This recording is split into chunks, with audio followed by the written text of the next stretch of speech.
Bonjour à tous. Alors, j'ai du retard, désolé. C'est une annonce qui est parue le 22. Nous sommes le 26. J'en parle un peu tardivement. Mais là, bon, on est en pleine ouverture avec nos nouveaux bureaux.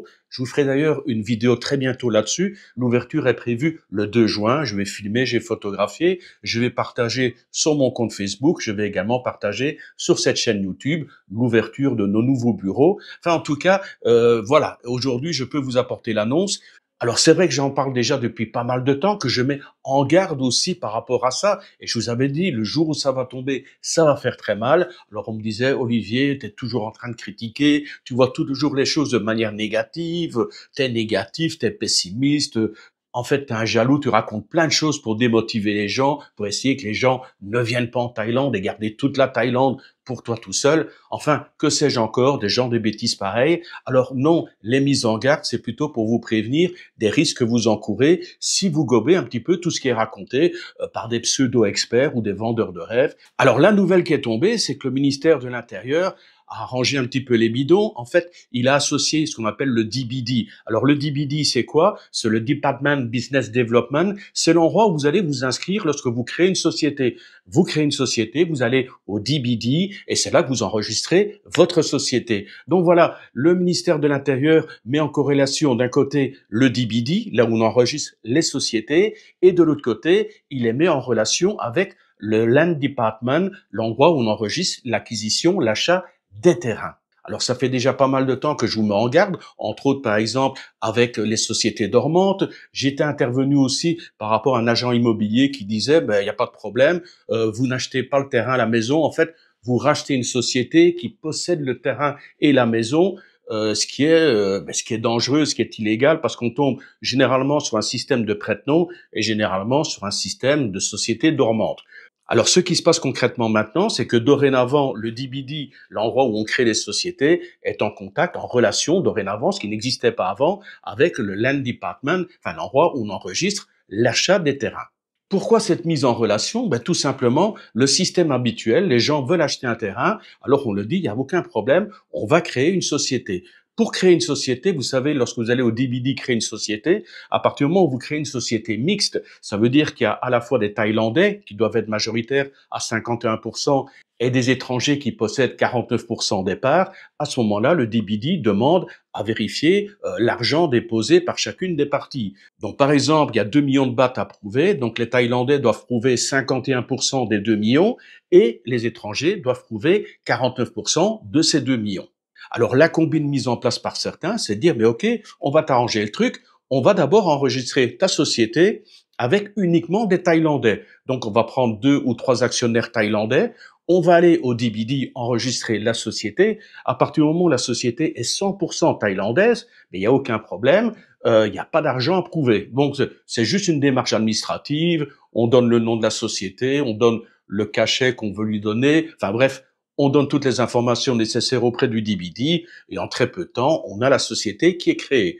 Avec ces sociétés, on peut acheter le terrain. Mais qu'est-ce qui se passe à ce moment-là? Une fois que la société est créée, une fois qu'on achète le terrain avec les 3 partenaires thaïlandais, eh bien, on vire un de ces Thaïlandais. Comme par hasard, le Thaïlandais qui possède à peu près 49% de la société. Donc, à ce moment-là, on vire cette personne. Alors cette personne, bien sûr, comme les 2 autres, les 2 ou 3 personnes qui ont créé la société sont juste des prête-noms. Ils ont reçu un petit peu d'argent pour signer des papiers, point barre. Ils ne se connaissent pas entre eux, ni vu ni connu. Et en fait, on en vire un sur le contrat, celui qui possède à peu près 49%, et on met à ce moment-là le nom de l'étranger. Voilà, l'étranger il débarque, il récupère 49%, il récupère de toute façon tous les papiers, avec des histoires de vote où il a les pleins pouvoirs, avec un poste de directeur où il a les pleins pouvoirs, et également une société qui n'a aucune activité, mais comme il devient propriétaire de la société, il récupère en même temps le terrain et la maison. Voilà le genre de petite magouille qui se fait depuis des années. Et alors, quand je vous dis que ça va faire très mal, c'est qu'actuellement, le DBD a déjà mis de côté à peu près 47 000 dossiers qui leur paraissent suspects par rapport à des créations de sociétés où il y avait des Thaïlandais, les Thaïlandais ont disparu, ils sont des étrangers qui ont récupéré une partie de ces sociétés. Et là, ils vont comparer justement avec le Land Office, justement avec le département des terres, pour voir si ces sociétés ont acheté du terrain et voir effectivement, à ce moment-là, il va y avoir une enquête beaucoup plus poussée pour voir quels sont les actionnaires thaïlandais, contacter ces personnes, voir effectivement combien d'argent ils ont investi dans la société, si la société a une activité concrète. Enfin, vous pensez bien, dès qu'ils vont fouiner, ça va faire très mal. Alors pendant pas mal de temps, des semaines, des mois et des années, j'étais plutôt en mode mise en garde, en disant faites attention, ne jouez pas avec ça. Maintenant, je suis juste en mode information. Si vous avez fait ce genre de combine, je vous conseille de contacter au plus vite un cabinet d'avocats digne de ce nom cette fois-ci, genre de cabinet d'avocats qui travaillent sérieusement, qui ne sont pas du style à créer des fausses sociétés et ensuite à magouiller pour que vous puissiez récupérer du terrain de manière tout à fait illégale. Je crois qu'actuellement, la peine encourue pour ce genre de falsification, ça doit être à peu près 200 000 bahts d'amende et 2 ans de prison, ça peut être cumulé. Mais le ministère de l'Intérieur a dit qu'ils étaient en train d'étudier, de réévaluer un petit peu les sanctions qui pourraient être prises par rapport à ces personnes qui ont commis les délits. Alors, est-ce que les sanctions vont être vues à la baisse ou à la hausse? Je sais pas encore. Est-ce qu'ils vont permettre des arrangements à l'amiable? Je sais pas du tout comment ils vont permettre ce genre de choses. En tout cas, actuellement, il y a déjà 47 000 dossiers au niveau du DBD qui vont être fournis au Land Office. Et bien sûr, tous ceux maintenant qui vont aller au DBD pour créer une société, croyez-moi qu'ils vont être beaucoup plus pointilleux, qu'ils vont beaucoup plus surveiller. Et de toute façon, toutes les informations sont directement transférées au Land Office.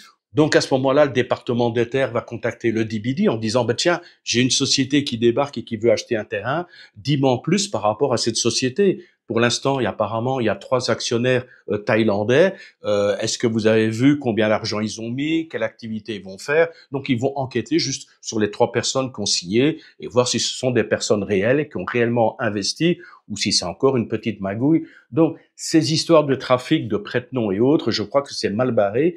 Et je pense que ce n'est que le début par rapport aux nombreuses mises en garde que je donne déjà depuis déjà pas mal d'années. En fait, je fais avant tout de la prévention parce que tous ceux qui m'ont dit « Olivier, tu racontes n'importe quoi, moi je connais un super avocat, je connais une super combine, je vais y aller ». Et ceux qui ont été et qui ont magouillé, ben là, ils vont le sentir passer et ils vont me dire « Olivier, pourquoi tu n'as pas insisté davantage en nous parlant des risques ?» Parce que là, on risque effectivement une amende, on risque effectivement une peine de prison. Qui dit peine de prison veut dire également expulsion, mais ça veut dire que la société va également être détruite, enfin supprimée, effacée, et dès lors que le terrain et la maison et tout ce qui a été construit dessus est au nom de la société, plus de terrain, vous aurez plus que vos yeux pour pleurer. Donc voilà, je pense que mes mises en garde, c'est pas une question de jalousie. Moi, j'ai rien à gagner, j'ai rien à perdre. Je fais régulièrement des mises en garde.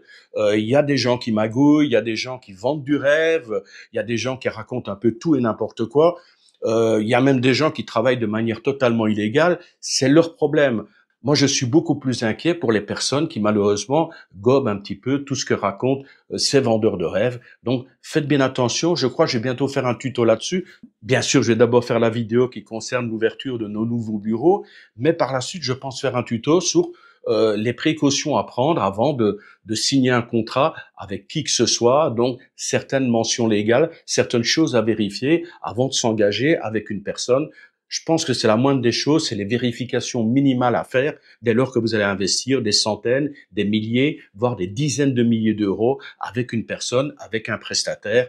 Voilà, ce sont vraiment des mesures basiques pour se protéger. Moi, ce qui m'intéresse avant tout, c'est la protection des consommateurs, qu'on va dire, protection des consommateurs. Alors, les escrocs, les vendeurs de rêves, les gens qui aiment bien, comme ça, aller un petit peu à gauche, à droite, à la limite de la légalité, mais ça, c'est leur problème. Ils jouent avec le feu.